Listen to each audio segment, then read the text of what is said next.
Welcome to today's Environment and Energy Leader webinar sponsored by Montrose Environmental Group, an environmental services company. My name is Jessica Hunt, and on behalf of the entire team at ENE Leader, I welcome you to Everyone Wins, How Net Environmental Benefit Analysis Comparative Assessment Framework can create the best offshore infrastructure decommissioning solution. During this webinar, you will have the opportunity to hear from 3 subject matter experts as they explore the decision-making framework that effectively incorporates quantified ecosystem service values associated with offshore energy infrastructure. Questions specific to the presentation, as well as any technical issues, may be submitted through the Q&A widget, which is already open on your screen. We just ask that before sending questions regarding video and sound, you check your system and follow the steps listed in the help widget at the bottom of your console. Please feel free to communicate with other participants during today's event using the attendee chat widget. Please let us know where you are joining from and why you decided to jump on with us today. And again, please direct all questions to presenters in the Q&A widget. Additionally, take notice of the 2 call to action buttons as well as resources provided by ENE Leader and Montrose. As well, all attendees will be receiving a certificate of attendance for meeting specific viewing criteria. And now, I know everyone is here to listen to our 3 experts and not me, so I am extremely pleased to welcome all from Montrose, Joe Nicolette, Nicholas Nelson, and Dr. Mark Rockel. At this point, I'm going to turn the presentation over to them, and I will be back at the end to wrap everything up.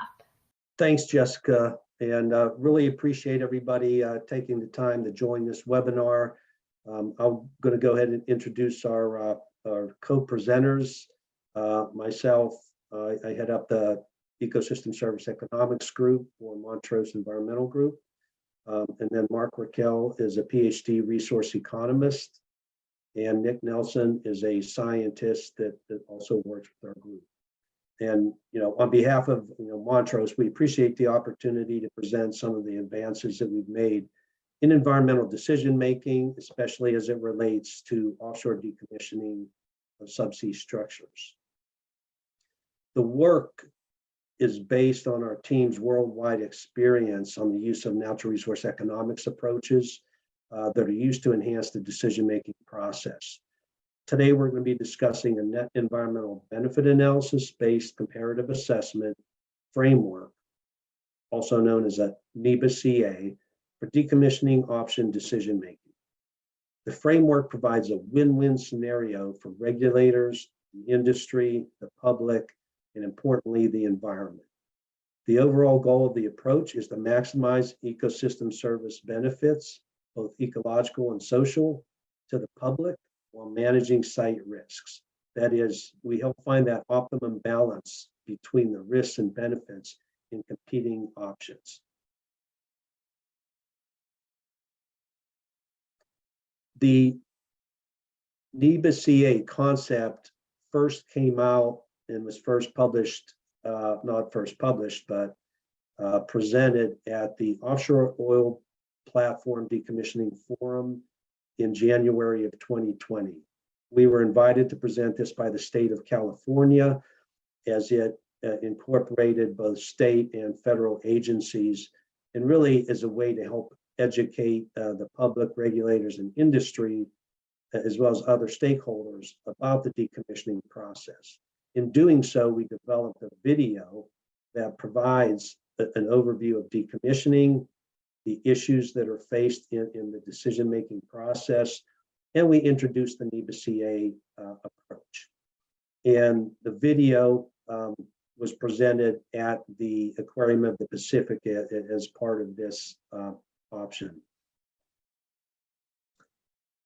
One of the things I also wanted to bring up is if you did not have a chance to look at the video, you'll be able to check that out later on. We'll be providing a link where you're going to be able to access a variety of the different types of publications that we'll talk about during this presentation.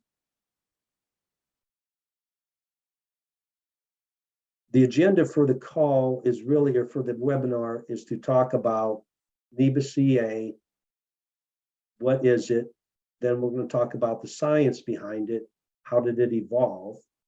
And then we've worked in this area for over 10 years in applying these net environmental benefit analysis process to offshore decommissioning over a significant amount of time, with a series of publications related to a framework for how do we look at this, looking at plastics degradation, long-term liability management, and also there's a podcast that we developed as well that talks about the overall process and some of our experience in that area.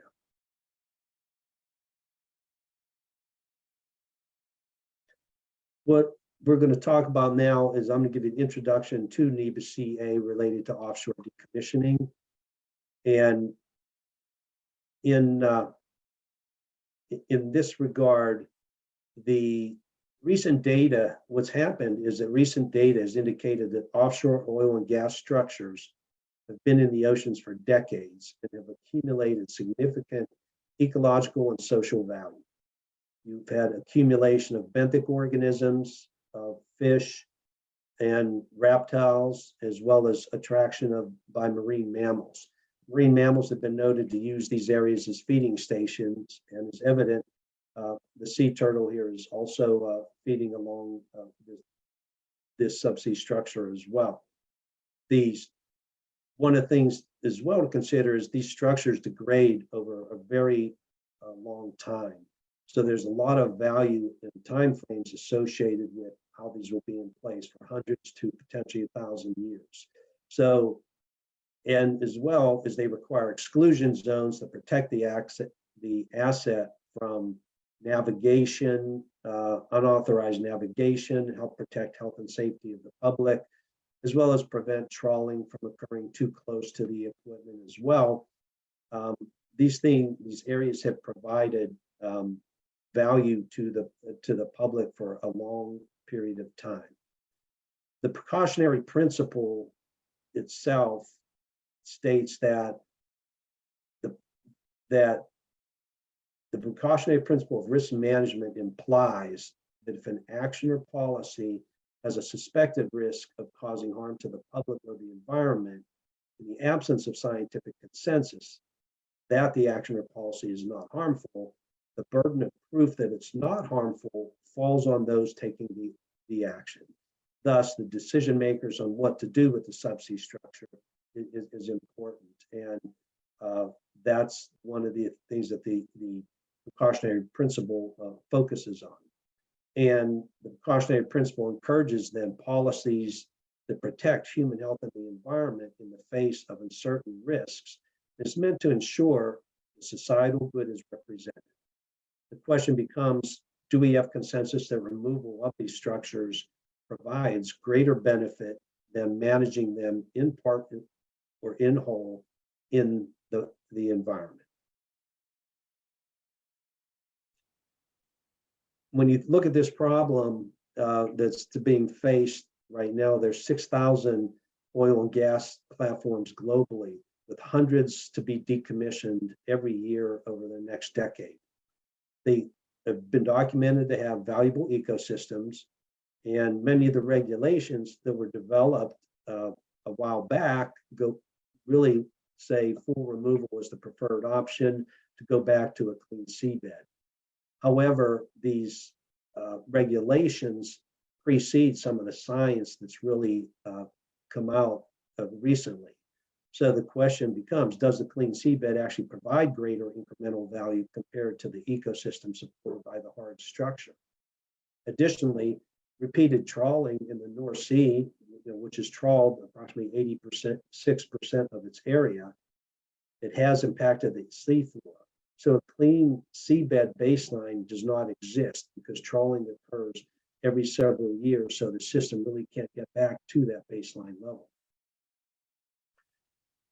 What we're focusing on now and talking about today, and this is a paper we just published in the Frontiers in Marine Science, and it includes a North Sea case study. The paper is a framework for conducting net environmental benefit analysis-based comparative assessment of decommissioning options for the subsea structure. And this framework is based on a worldwide experience. The approach was developed to help strengthen the comparative assessment process and enhance that process, and in how that process is applied to offshore decommissioning decision making.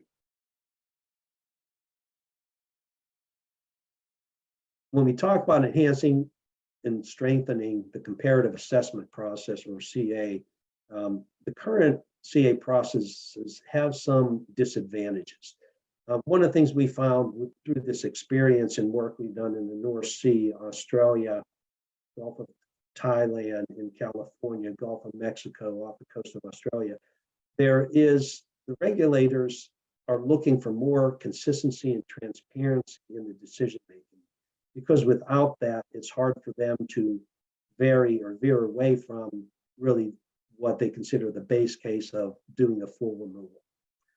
So when we look at the comparative assessment processes that have been done to date, and you look at those, some of those have some issues in terms of some disadvantages, and the guidance on how you implement them is vague. The rigor in developing the values are vague. For example, in the graph you see to the right, you can have multiple options that are green, some are red, some are yellow with different coatings. So it really doesn't help you to narrow down on a specific alternative, and it gives you there's a potential that differences between these options could be obscure. So there's potential for stakeholder bias depending on who's at the table in making these decisions.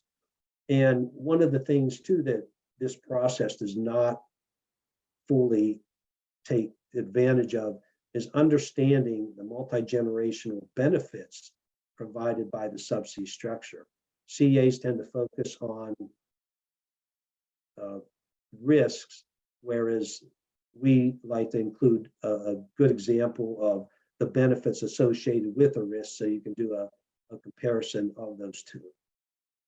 And again, in the graphics and the presentation of results, that's another area where we thought that it would be good to develop a process and approach whereby the results of this study can be presented in a way that's consistent for the regulators, and that provides them the consistency and the transparency they're looking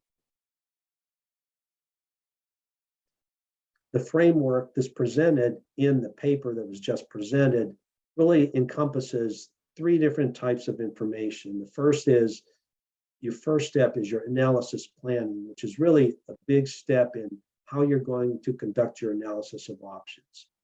Once the analysis plan is done, then you go through and you actually conduct the analysis and you develop the graphics and what does this initial data say. Then, after you have that initial analysis, then there's a risk management decision-making process that comes into account, where it allows the stakeholders to look at the data after looking at what the initial science says, and either weight or rank certain variables at this point in time, or make a case as to why one option may be better than another. One of the important notes here, as you can see, is that stakeholder management occurs throughout the process. So it should occur often through the process. This framework is an adaptation of the original Net Environmental Benefit Analysis framework published in 2004. And I co-authored that publication with the United States Environmental Protection Agency and Oak Ridge National Laboratory, risk assessors from those groups. And that framework is recognized in the United States by US EPA, US EPA Science Advisory Board, the National Oceanic Atmospheric Administration, as well as the Australian Maritime Safety Authority, plus others. So this is an approach that I've focused on in my career for over 30 years. The goal of the approach, and I mentioned this earlier, is we want to maximize ecosystem service benefits to the public while managing site risks. And within this process, NEBA-CA is a holistic approach. Even though it says net environmental benefit analysis, it's not just environmental factors that are included in the analysis. It's societal factors, financial factors, technical factors. We look at health and safety. And again, one of the key things that we add into the mix here is understanding what are the benefits provided and what are the benefits provided over time. So the time analysis in this framework is very important. So we look at those benefits over time. We do not do any upfront ranking or weighting. We don't want to include that. We want to be able to look at that upfront and say, here's what the data says, so that the stakeholders can look at the information and come up with a decision or reason as to why or why not a certain option was made. You can always rank or weight something later in the process, but that would really come towards the end when you're looking at your threshold values. The other thing too is we want to provide transparency to stakeholders on the inputs into the comparative assessment. So the process is provides a lot of quantitation for a variety of different types of metrics within that process. We talk about the benefits of subsea structure. It supports diverse and thriving ecosystems, fish production and refuge and protection of fish species from trawling, given that you have an exclusion zone. Marine mammals use these as feeding grounds. Special species like cold water coral in the North Sea has been shown to proliferate on a variety of the different platforms there. And that's a species that was in decline in the North Sea. So there is some value there. There's also been shown that there's biological interconnectivity between platforms or other subsea structures within the ocean. And again, because of the ability to protect fish stocks, it does provide some additional value in that regard. There's also social and human use values. You might be able to dive on a piece of property or around an asset and do photography or use it for education. There's also passive use values. It might, value that the protection of a threatened endangered species and the fact that it is there and it's going to be there for centuries to come. So it's really a bequest value that it's going to be for you, be there for yourself, your kids' kids, and into the future. So there are those values that we look at. Also, and when we look at this, there's not just an area of the still structure that is really creating habitat. The shells from the upper portion of some of the different assets fall to the ground and actually create hard structure on the sea floor.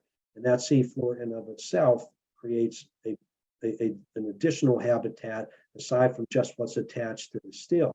And that area can be anywhere from 4 to 15 times the size of a platform itself. And it depends on obviously the conditions that you're looking at in that regard. And with the protection zone, the exclusion zone, all these areas have basically functioned as de facto marine protected areas because it's not allowed trawling in there. So it's been able to protect the fish stocks that are in here. And as well, fish stocks have been shown to actually reproduce within these areas. They don't just aggregate fish, they also act as areas of secondary fish production. Just as an example, this is a study that was conducted in 2014, and the study just shows secondary fish production on offshore platforms at a variety of places across the world. If we focus on California and look at soft bottom habitat, which if you remove the hard structure that's there, you end up reverting back to this soft bottom habitat. And that shows you what the fish production is of that habitat in California.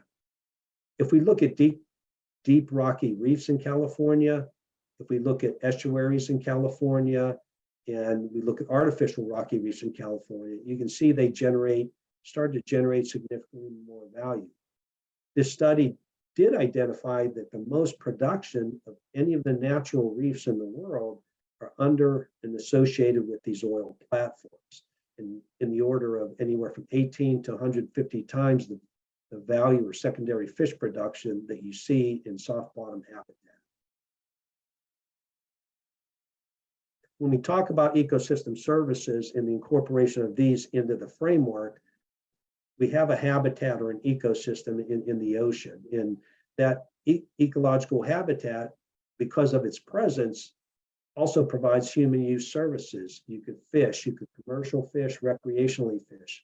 It provides a variety of different human use services. One of the things to keep in mind is if you do not have the habitat, you do not have the human use services. So actions that affect the habitat affect the human use services. So that's very important to understand that relationship between the habitat and the social values that arise from the presence of that habitat. In general, and this is a conceptual graphic, just shows that a habitat provides value over time. And we know that it fluctuates potentially by season and by year, but in general provides a certain value over time. When we look at an action that affects the environment, you get a loss of that value, and that depending on the magnitude of that impact, you get a loss of that value over time. So there is a potential loss in looking at the ecosystem services provided over time. We can quantify what that loss is. Additionally, if there's an action that enhances the environment and provides a benefit above the current baseline, then you can calculate as well, what is the benefit of a certain action?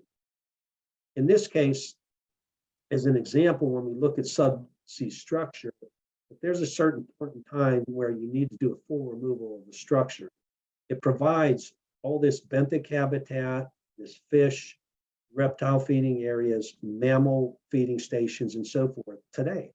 And it provides it tomorrow. It's going to provide it 10 years from now, 100 years from now, 500 years from now. It's going to provide it for multi-generations. And the removal of this removes that multi-generational value that would be projected into the future. So this red area really represents a loss of value. And it's a loss of value, not just to our generation, but a loss of value to future generations, our kids and our kids' kids. So that's one of the reasons why we think it's important to understand what are the ramifications in this option selection process and how do we look at that. The framework and implementing the framework, there's one of the things we found is even though it's quantitative and has data intensive analysis and quantification, is primarily a desktop evaluation of existing studies. The operators typically collected many of the types of studies that you see listed on this slide. And these studies, we basically do a desktop study looking at these values and looking at what we have there to come up with the process to understand what are the impacts and the ramifications of different alternatives. In some cases, the ROV data, the remote operated vehicle data, there may be survey reports of the benthic and biological populations on the structure. That may need to be analyzed to look at what are the species. Are they commercial species? Are they recreational species? Are they species that are threatened and endangered? All that information helps provide value to the fact that these are very productive ecosystems. And it's one thing to say, hey, these are productive ecosystems. It's another thing to be able to show it and show that to the public and the regulators to understand what is actually happening around these facilities. In this process, we've worked closely with the operator through the process to help understand and help develop what are technically feasible options. And then understanding as well, to implement that option, you have to put together a campaign of, if you're going to recycle options, are you going to need what types of vessels? Where is the vessels going to take portions to be recycled? Or are you going to manage in place, potentially do partial removals where you place parts of it back into the ocean? So there's a lot of different information on those campaigns that we develop, as well as what is the cost of those options. When we look at the consideration of options, we typically look at a range that's bounded between, at a minimum, leaving it in place versus removing it in full. And between these, there can be a variety of partial removal options that we can look at. And Nick's going to talk a little bit about this in one of the case studies that he's going to present. When we look at the regulations under OSPAR and going back to a clean seabed, their base case is really, we want to start here at full removal. And they do allow you to do a derogation under certain circumstances where you can leave part of the structure in place up to the footings. And then when we look at a NEBA-based comparative assessment, we want to understand what are the benefits. And what this graphic shows is the benefits across the top, the green bars. And these are risks or potential impacts as you implement each option. So with this option, you can see the benefits and the marginal risks. And then as you go more and more from left to right, some of the risks increase, but by removing the structure, you remove some of the ecological and social value. So there's got to be a mechanism in the framework as to how do we look at all these different options and optimize what's the best option for the public. With that, I'm going to turn this over to Mark Raquel, and he's going to go through some of the economics of NEBA as it's applied to offshore decommissioning. Thanks, Joe. Thanks for that stimulating analysis. I'm going to talk about why a NEBA-CA should be preferred to a simple comparative assessment. And if you go to the next slide, I can start that.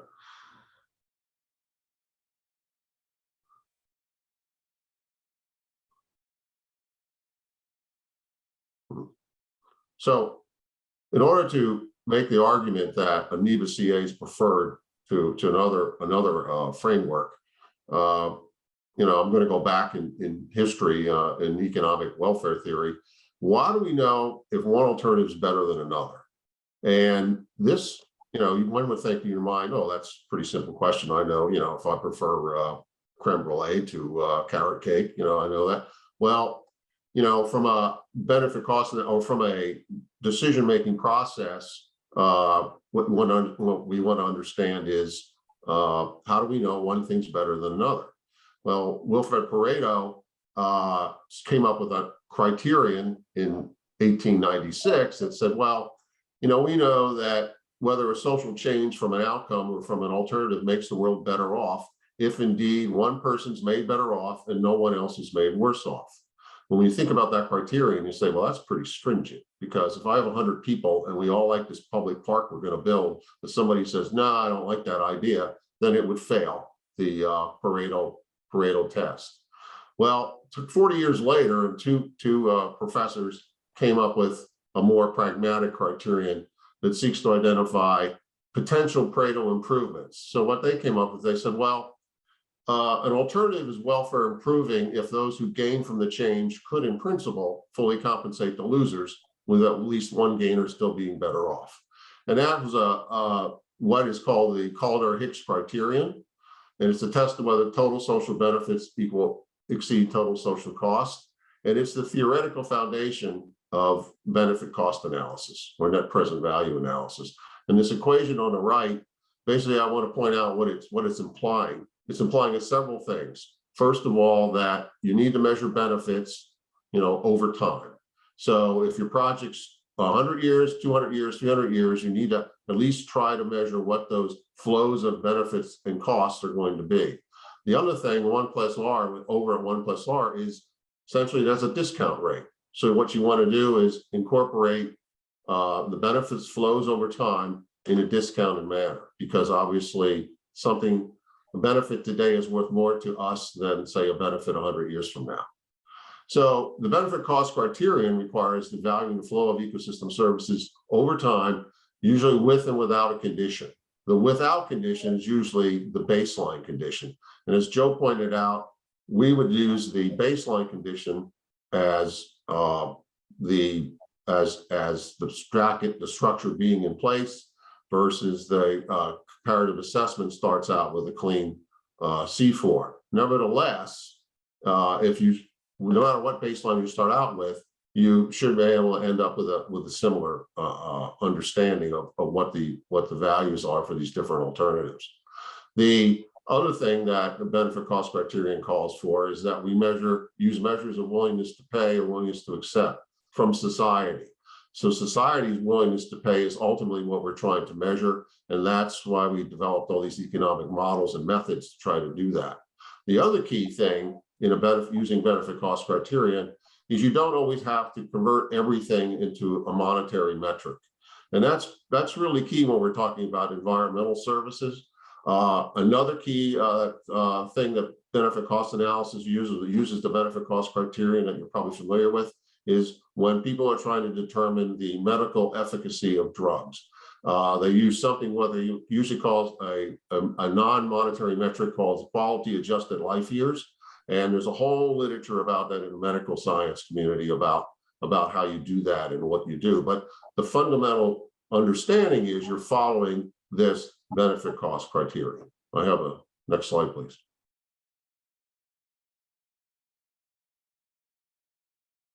So another thing is Joe was referring to ecosystem services approach.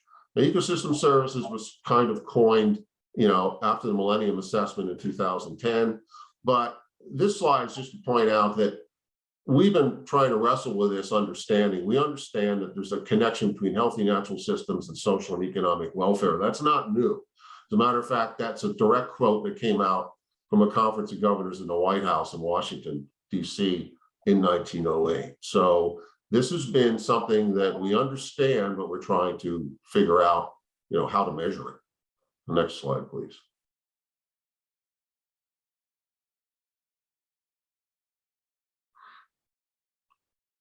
So why is formal quantification of ecosystem services important? Well, as Joe kind of alluded to, it allows you to document the ecosystem cost benefit of an action, compares ecosystem benefit cost between actions, and then obviously selects and modifies those actions that could hopefully maximize ecosystem benefits. And quantified values provide supporting information for decision makers and other stakeholders. And I think the thing here that I want to drive home is it's quantified values. There's usually obviously a model behind that that uses data, and you can, a stakeholder or a decision maker can go back in and look at that analysis, look at the assumptions behind that analysis, and say, well, what happens if I change it? See what that does. In other words, it becomes very transparent. And what we have found by doing a bunch of these is it becomes an iterative process. You end up coming up and redesigning the kind of alternatives because you start to say, well, this one doesn't make any sense. And so you based on your new information of going through this process, you come up with, better options. Next slide, please.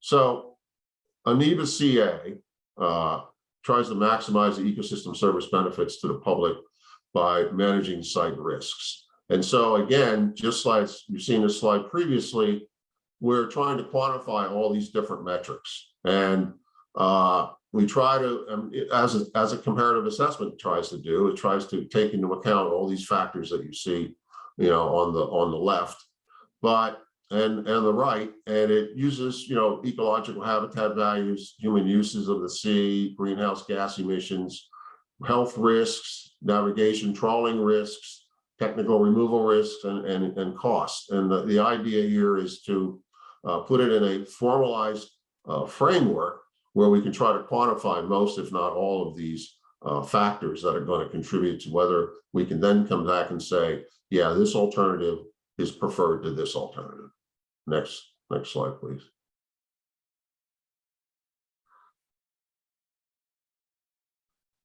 So we use the benefit cost criterion to quantify values, and we use established economic methods to quantify those values. And we're trying to quantify those ecosystem service flows over time, and we're not always monetizing them. And so what I want to talk about now is some non-monetary metrics. You go to the next slide. So as Joe points out, everything in terms of human welfare, human value from an environmental issue, it all comes from the environment and how well and how good performed the environment is performing. And so what we typically do is we look at some economic models that do that. We use some things like benthic biomass, or it could be secondary fish production over time. And so what we tend to do here is we use something called a resource equivalency analysis, or its sister habitat equivalency analysis. And there again, you've seen this graphic. What we do is we estimate a baseline service condition, and usually with our NEBA, we're looking at what's the fish productivity, say, of what's going on at the jacket where it's fully functional. And then we look at alternatives and say, well, if I take 50% of the jacket away, what does that do to my fish productivity? And it depends, obviously, where you are and all that good stuff in the world, and what kind of ocean's going on and what kind of species you have. But more or less, we are finding that, yeah, that's a pretty good proxy for understanding what that change in fish productivity looks like over time. So that's just one example. Another example is greenhouse gas emissions. We don't have to value what the loss is or increase in value or decrease in value of greenhouse gas emissions. We can just quantify it in terms of ton equivalents over time and look at the difference between one alternative and another. Similarly with energy usage. So the point being, we can use the benefit cost criterion. We don't have to quantify everything or put everything in dollars or monetary value, and still get an understanding of what alternative is doing versus another. The next slide, please. And then also, we're looking at quantifying changes in value over time, and we do money. We're economists. So one thing that's very critical for most stakeholders is the commercial fishing sector and the commercial processing sector. And we'll use certain economic methods, such as we'll look at market transactions, the loss and gain in commercial catch value. We'll look at how that could affect the number of vessels, and what that's going to do to their income. And then and we also look at what a standard kind of benefit cost analysis would do, is look at the change in producer and consumer surplus value. But as a NEBA, we're trying to, again, it's a decision-making framework for stakeholders. And so things that are usually interested in, when I do benefit cost analysis, politicians say, well, that's great, but what's the change in the number of people that are going to work? How many jobs are you creating? How many jobs are you losing? And how does that work out into the regional economy? What's that going to mean to the tax base? And so we estimate that. We use an economic method called economic impact analysis. And what that does is we not only look at the fishing sector, but we look at the processing sector, because in a lot of these cases, you're going to see the processing sector at these small towns is a big employer. And so if that's impacted, that's going to have a substantial impact across the regional economy.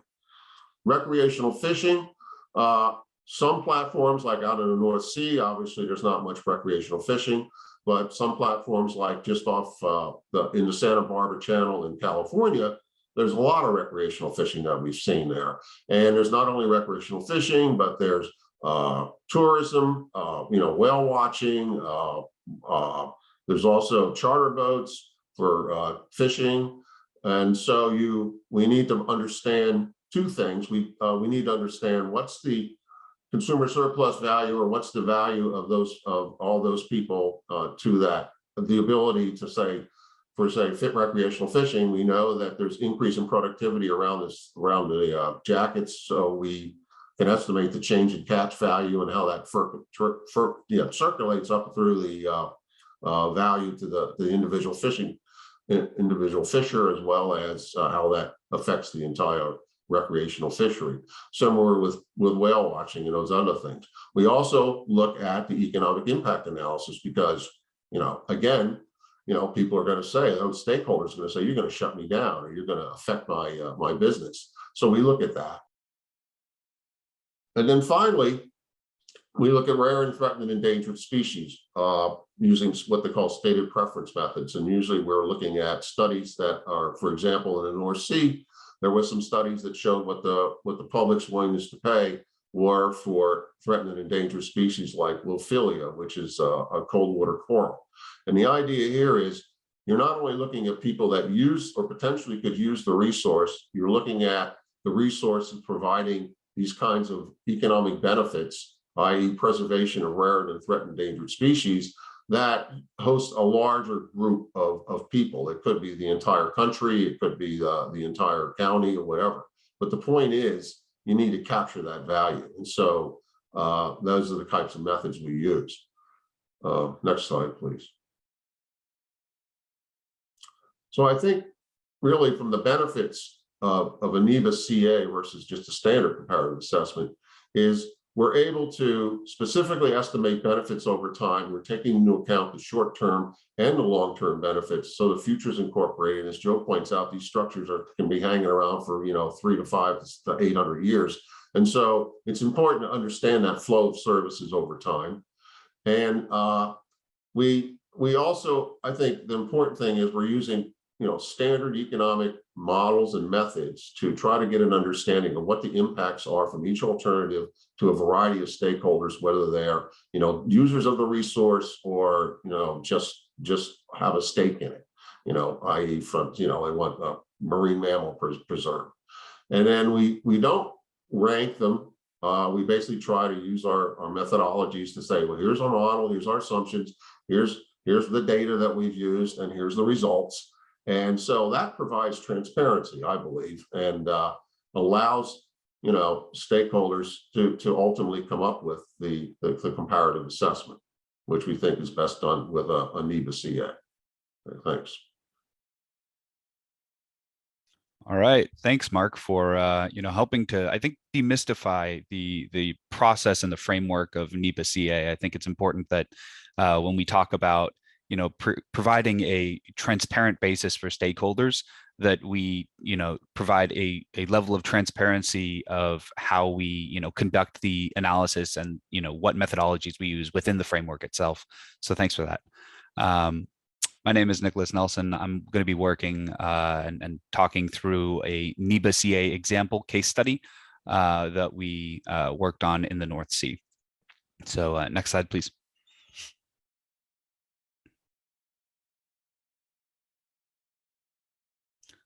Okay, so hopefully we have a solid understanding now at this point in the webinar of both sort of the introduction of NEBA and its evolution into a NEBA-based comparative assessment, and some of the methodologies behind some of the metrics that we use to sort of build out the result framework for the NEBA-CA outputs. So I'm going to kind of walk through sort of cradle to grave how we work through a NEBA-CA in real life. So one of them we conducted in the North Sea. And so this sort of case study is about that. So the first step is analysis planning. So that's really when we sit down with the operator, we're determining, hey, what are your assets? What are their locations, their environmental condition? Is there any, social, PR, whatever, various, aspects of your asset and or assets. Then we kind of sit down and talk about, hey, what metrics might make the most sense to analyze for that given asset or set of assets, because as we've kind of been talking about, there's a lot of different ecosystem services that can be provided by an offshore piece of infrastructure, and it's impractical to try and go out and measure each and every ecosystem service. So sometimes it makes more sense to use a surrogate value, right, that might serve to display sort of the general ecosystem service value associated with one or more metrics. The second step is going into the options analysis and graphics. So that's really when we get into the meat and potatoes, the sort of segment that Mark was talking about, the actual analysis of, figuring out how many tons of fish biomass we would associate with the structure, not only today, but into the future. How many, jobs and how much, revenue would we expect from the commercial fishing industry, from the recreational fishing industry, doing our risk analyses and our emissions profiles, again, throughout the course of either the campaign or the lifetime of the structure, whichever makes sense for that metric. And then, the graphics portion is when we present sort of graphically our outputs for each of those metrics in a way that should help demystify what's going on in the decision-making process for not only the operator, but for regulators and for the general public. And then finally is a refinement stage via risk management decision-making. So that's kind of when we take a look at the data themselves for each of the metrics, and we filter them through a series of thresholds. So every operator, every regulator, and just the general public are going to have different risk appetites and thresholds for, whether it be, navigation risk or trawling risk or injury risk, emissions, so on and so forth. So we try to bound out the, the remaining options based on, which options are going to, minimize risks to an acceptable level, kind of harkening back to the ALARP, or as low as reasonably practicable levels of risk. So that's sort of the main purpose of those 3 steps. Next slide, please. So this diagram here is from this particular case study in the North Sea. And we conducted this study for not only the jacket, but for a number of other subsea assets. But for the sake of simplicity, we're just going to talk about the jacket here. So what you need to do in order to define, your series of options for your decommissioning is to determine, one, the asset, so the jacket. The second is to determine, are you going to decommission with or without an exclusion zone? This is a topic that Joe had mentioned earlier. The exclusion zone kind of serves to create a de facto marine protected area. And this serves to, protect not only the ecology that has, grown into abundance and is flourishing around the structure, but also to protect other users of the sea. So you need to determine, are you going to protect it in place, which means maintain the exclusion zone, or are you going to leave it in place, which means to maintain the structure, but to remove the exclusion zone? The third step is to kind of define your options range. So this goes, on one end from your in situ management, whether that's with or without an exclusion zone, down all the way at the end to full removal, which is fairly self-explanatory. So then you have, your intermediary options, your partial removals. So you could cut it at 15 meters, which is sort of that depth at which is generally safe for most ships in the North Sea to pass over safely. You could do a cut at 26 meters, which is common in the Gulf of Mexico, and is also safe for the largest ship ever built to cross over safely. There's another one, the IMO standard of 55 meters. And so that's sort of another internationally recognized potential cut value. And then you could also, in places like the North Sea, do a derogation depth, which is at the top of the footings. So for example, 100 meters. Now the fourth step is to figure out whether or not you're going to reef or recycle that cut portion, whether you 15, 26, 55, 100 meters, or do a full removal. What do you do with that cut portion? And so this operator wanted us to sort of define whether or not we were going to recycle that or reef it directly adjacent to the rest of the structure. So that kind of leads you into 4 major scenarios, one being to protect in place and then recycle whatever you cut. The second option set being to leave it in place. That means no exclusion zone, and to still recycle whatever you're cutting off. The third option or set of options being to protect it in place. Again, that means with the exclusion zone, and then reef whatever you maintain.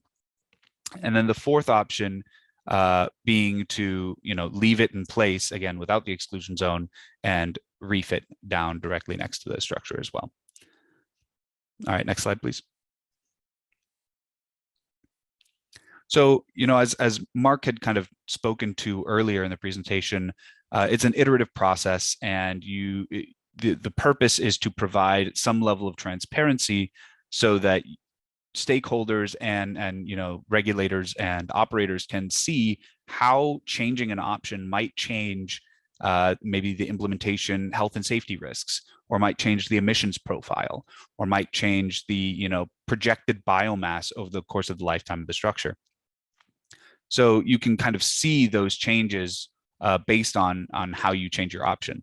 So, for example, if you cut it off at 55 meters and remove that 55 meters to shore for recycling, that top 55 meters is now no longer being biologically productive. It's no longer serving as refuge. It's no longer providing hard substrate for benthos to colonize and then fish to use. So from there, you can kind of see on the ecological side, it becomes somewhat obvious. From the health and safety side, though, maybe removing the top 55 meters or 15 meters or whatever you decide to cut at is protective of vessels passing over it. So it reduces a certain level of liability. So it's all about, like Mark said, it's a cost benefit analysis, into the long term. So, when you're conducting an analysis of the change in ecological value, we want to make sure that we're capturing that multi-generational value. So whether that's 300 years for that particular structure, 500 years, 1,000 years for that particular structure, however long we project it to stay viable and not collapse is when we start analyzing that length of time for biological levels. For metrics like implementation injury risk, let's say, you really only need to conduct that analysis out for, let's say, 6 months, however long that decommissioning campaign of activity is expected to occur.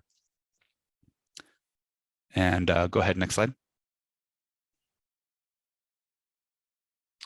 So this is a sort of full suite of potential options, and more could be added and or modified as necessary based on the field and the assets in question. But the idea is that we're trying to cover, as some of the earlier graphics had shown, environmental metrics, short and long-term risks, health and safety risks, economic value, social value, and of course, technical feasibility. So, we've got values like, total hard steel surface area. This is often used as a surrogate value for that habitat value, because, as Joe had mentioned, there's an abundance of soft bottom habitat, which means there's fairly little in the global scale of total hard surface area for benthos to colonize, fish to use as refuge, so on and so forth. We have on the other beneficial metrics, things like the coverage rate of colonization rate rather of benthos.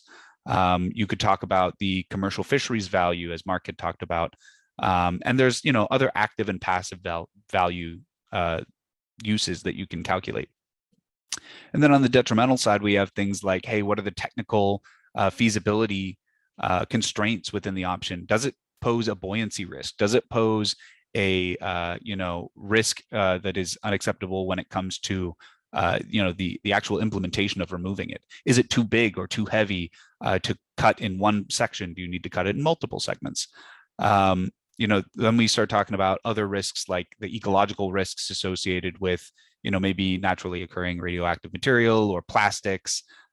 We discuss, what's the energy use requirements for, maybe shipping your material back to a disposal facility or versus just dropping it off right next to it to serve as a supplemental reef. All right, next slide. So this is an example of the output of the NEBA-CA for this particular case study in the North Sea. So as you can see, these benefits, which scale from 0 to +1, these are the generally, they emit a general positive attitude towards them. So things like habitats, biomass, whether that's benthic or fish biomass, commercial fisheries values. These are things that are generally positive. So we scale them from 0 to +1, with 0, kind of being, you're not creating any general value for that, and 1 being the maximum possible value. So each light blue bar on that left, that habitat volume in water, is proportional to the other habitat volume in water bars across options. And this is a really unique way for the NEBA-CA to present all the different metrics on one graphic so that you can see the relative change in value from one option to the next. Now, we do have data labels so that you can still see the absolute value, because it might scale to 1 because it might be the biggest value. But let's say out of, a certain pipeline, there wasn't very much biomass associated with it. Even though it might scale to 1, it's helpful to have that data call out to kind of figure out what's the context of that value. But you can see that there's a general decline in the benefits as you go from left to right. And by the same token, these detriments, which scale from 0 to -1, increase. So generally, these options are getting more effort intensive, more intrusive as you go from left to right. And so that only stands to reason that you're going to have more man hours, more cost, more emissions profiles, more risk in general. And so you can see an increase in risk and a decrease in benefits as you kind of go from left to right on this graphic, which hopefully helps to, help decision makers and regulators and the public understand the reasoning behind your final option. So this helps you come to an initial, sort of optimized option based on just the data itself. That 8.4, I don't know if you all can see that, but that 8.4 risk level, and that's for cumulative collision risk over the lifetime of the structure. Expecting 8.4 collisions over, I think we calculated for 600 years, just seemed a little bit too risky. And so we moved over to the next best option, which manages that risk while still providing as much of a benefit as possible, or suite of benefits rather. So that was sort of our initial optimized option, but we still had to take it through the next kind of set, which is the risk management matrix and framework. So if you could go ahead and go to the next slide. So the risk threshold management process is really there to serve as a check and balance on the visual graphic analysis. So you take your hard numbers, those quantified values for emissions, for risk, for benthic biomass, fish biomass, commercial value, right? You find all of those values, you put them into a matrix, and you identify with those with your operator what the long-term risks are. So for this operator, it was collision risk was the most important thing to mitigate, and then the second and third being trawling risk, and then the fourth and fifth being option implementation risk. So that would be your injury and fatality potential risks. So once you kind of determine with the operator in tandem what's their threshold, you can sort of filter out any option that exceeds those threshold values for collision, right? Then for trawling, for snagging and potential loss of life. Then you can filter out the implementation risks, whether that's injury or fatality. So once you've managed your site risks to an acceptable level, or to ALARP levels, as many in industry know it, as low as reasonably practicable, then you can sort of identify and remove your short-term risks. So this is more of the implementation risks. This is more of the the risk associated with doing the actual lift, the removal to shore, the cutting it up and recycling it, or to just conducting a lift and setting it down next to the structure itself. These are campaign length risks. So now that you've managed all of those site risks, you can then move on to your emissions. Now, for every operator, it's going to be different.